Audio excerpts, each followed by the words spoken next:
Suman TV presents moms కిచెన్కి స్వాగతం. ఎండాకాలపు రెసిపీలు వాటిల్లో మనము సగ్గుబియ్యము, తర్వాత ఏమో పెసరపప్పు ఇలా వాడుకుంటుంటాం, చలవ చేస్తుందని. అయితే పెసరపప్పుతోటి ఆకుకూర పెసరపప్పు, మామిడికాయ పెసరపప్పు వండుకుంటాం.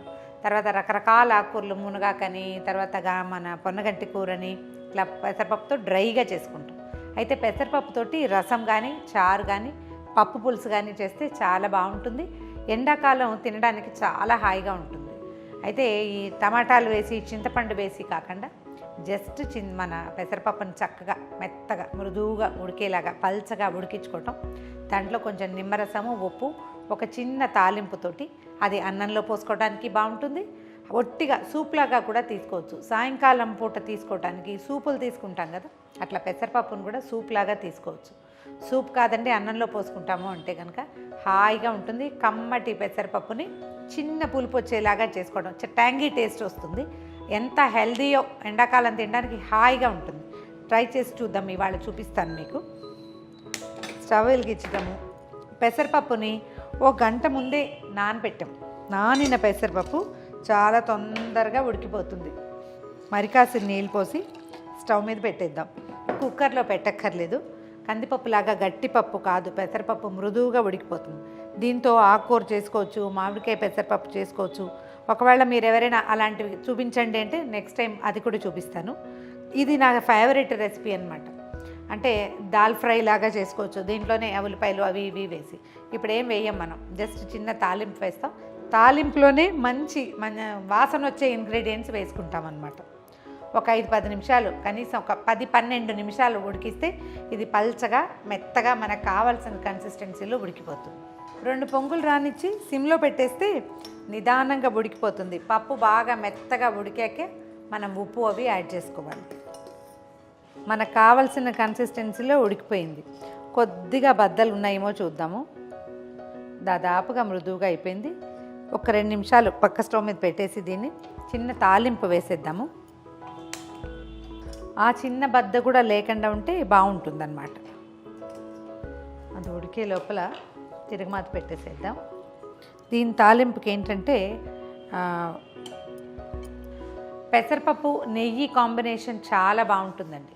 పెసరపప్పుతో మనం తోటకూర వేసుకున్నా, మామిడికాయ వేసుకున్నా కూడా నేతితోటి కనుక తిరగమాత పెడితే ఎక్కువ రుచిగా ఉంటుంది. వాసన వల్లే బాగుంటుంది అండ్ ఆరోగ్యం కూడా అని చెప్తారు. ఒక స్పూన్ నెయ్యి వేస్తే సరిపోతుంది. ఇంకా అంతకంటే తక్కువ కూడా వేసుకోవచ్చు. ఒకవేళ నెయ్యి పనికిరాదు, ఎక్కువ తినకూడదు అని భావిస్తే కనుక. వాసన బాగుంటుందని వేస్తున్నాను అంతే. ఓకే, ఇవి ఉడికే దాంట్లో పెసరపప్పులో కొంచెం ఒక చిటికెడు పసుపు వేద్దాము. కొంచెమే చాలు. నెయ్యి కరగగానే మిరియాలు ఇవి దంచి కూడా వేసుకోవచ్చు. మన ఇంట్లో చాయిస్ని బట్టి. పిల్లలు మిరియం గింజలు కనిపిస్తే తీసి పక్కన పెడతారు. తినలేకపోతారని అనిపిస్తే కనుక పౌడర్ వేయొద్దు. లేదా అలా వేయగలము అని అనుకుంటే కనుక కొంచెం కచ్చాపచ్చగా 2 దెబ్బలు కొట్టి వేస్తే మిరియపు ఘాటు బాగా తెలుస్తుంది. ఒక 1/2 స్పూను మిరియాలు వేగాకే మనం జీలకర్ర వేసుకోవాలి. ఇందులో ఆవాలు అవి వేయం. మిరియాలు, జీలకర్ర, తర్వాత అల్లము, వెల్లుల్లి, ఎండుమిర్చి ఇవి వేసుకోవాలి. ఈ అల్లము, వెల్లుల్లి ఎందుకు వేస్తామంటే ఇవి కలిపి దంచి వేస్తే మాత్రం వాసన వేరేగా వచ్చేస్తుందండి. అట్లా చేయకూడదు. అల్లం ముక్కలు వేరు, వెల్లుల్లి ముక్కలు వేరు. అవి వేగిన ఆ ఫ్రాగ్రెన్స్ చాలా బాగుంటుంది. అరోమా అద్భుతంగా ఉంటుందన్నమాట. మిరియాలు చిటిపట్లాడుతున్నాయి. కొంచెం జీలకర్ర వేసేద్దాము. మనం వేయించిన జీలకర్ర పొడి ఉంటే అది వేసుకోవచ్చు, బాగుంటుంది. ఇవే కారం, ఇంక ఇందులో వేరే కారం ఏం వేయం మనము. సో ఇప్పుడు అల్లము, తర్వాత వెల్లుల్లి ముక్కలు, కొంచెం కరివేపాకు,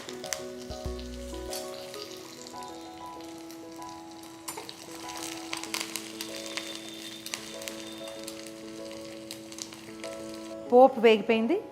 ఈ పప్పులో పోసేద్దాం దాన్ని.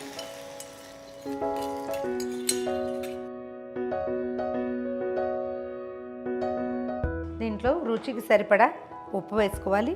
ఒక స్పూను బాతిక పడుతుంది, అంతకంటే వేయక్కర్లేదు. ఉప్పు వేసేయటం, స్టవ్ ఆపేసేయటం. దీన్ని చిక్కగా కనుక చేసుకుంటే మనం రాత్రిపూట చపాతీల్లో కూడా తీసుకోవచ్చు. ఇది నేను పలచగా చేస్తున్నాను ఎందుకంటే ఇది అన్నంలోకి తీసుకునే ఉద్దేశంతో. కిచిడీలో కూడా చాలా బాగుంటుందండి ఇది. కిచిడీలో పెసరపప్పు కొంచెమే వేసుకుని ఇది కనుక సైడ్ డిష్ లాగా చేసుకుంటే ఎంతో రుచిగా ఉంటుంది. ఓకే, ఇది ఇంచుమించుగా రెడీ అయిపోయింది. దీంట్లో మనం ఇచ్చే ఫైనల్ టచ్ ఏంటంటే కాస్త కొత్తిమీర ఎప్పుడు వేడిగా ఉండగానే వేయాలని చెప్తారండి. అప్పుడు కొత్తిమీరలో ఏదైనా చిన్న చిన్న బ్యాక్టీరియా లాంటిది ఏదైనా ఉంటుంటే ఆకుకూరల్లో ఇవాళ రేపు పురుగు ఉంటుంది, మనకు తెలియకుండా పోతుంది కదా. అందుకని పచ్చిది కాకుండా అది కొంచెం ఉడికిపోయేలాగా చేయాలట. వేసేసాక దీంట్లో చివరిది నిమ్మకాయ. ఈ నిమ్మరసం ఏంటంటే మనం సర్వ్ చేసే ముందు కూడా వేసుకోవచ్చు. కాస్త అంటే ఎక్కువసేపు నిలవ ఉంటే నిమ్మ రుచి తగ్గిపోతుంది. కానీ మనం ఎప్పుడు సర్వ్ చేస్తామో అప్పుడు ఇలా వేడివేడిగా ఉండగా ఇట్లా తీసి కప్పులో పోసి ఇచ్చిన సూప్ లాగా ఉంటుంది. ఎక్సలెంట్గా ఉంటుందండి రుచి. ట్రై చేసి చూడండి. స్టవ్ ఇందాకే ఆపేసాము, ఇప్పుడు వేడిగా ఉంది కానీ స్టవ్ మీద లేదు. నిమ్మరసం వేసేద్దాము. ఇప్పుడు నేను చేసిన ఈ సైజ్ గిన్నెలో ఇంత పప్పుకి ఒక కప్పు పప్పుకి ఈజీగా ఒక నిమ్మకాయ పడుతుందండి. ఒకవేళ మనం భోజనం చేసే టైంకి చప్పగా అయిపోయిందని అనిపిస్తే ఒక హాఫ్ చెక్క పిండండి, బాగుంటుంది. దాని అడ్జస్ట్మెంట్ కోసం కావాలంటే ఒక చిటికెడు ఉప్పు యాడ్ చేసుకోవచ్చు. జస్ట్ మన టేస్ట్ని అనుసరించి అన్నమాట. మంచి నిమ్మకాయ వాసన వస్తుంది, అద్భుతంగా ఉంది రుచి. వాసన చాలా బాగుంది. గుడ్. దీంట్లో ఎర్రకారం వేయటము వేయకపోవటము పూర్తిగా మీ చాయిస్. ఇందులో కారం కనుక వేస్తే మనం సూప్లాగా తీసుకోలేకపోతాం. ఇలా ఉంటే కనుక మనం సూప్లా తీసుకోగలుగుతాం. కారం ఆసక్తి ఉంటే వేసుకోవచ్చు.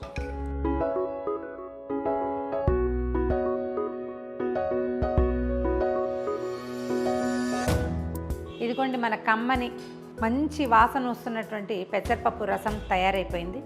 ఎలా కావాలంటే అలా సర్వ్ చేసుకోవచ్చు. ఈ వీడియో కనుక మీకు నచ్చినట్లయితే లైక్ చేయండి, షేర్ చేయండి. మరిన్ని ఇంట్రెస్టింగ్ వీడియోల కోసం సుమన్ టీవీకి సబ్స్క్రైబ్ చేసుకోండి.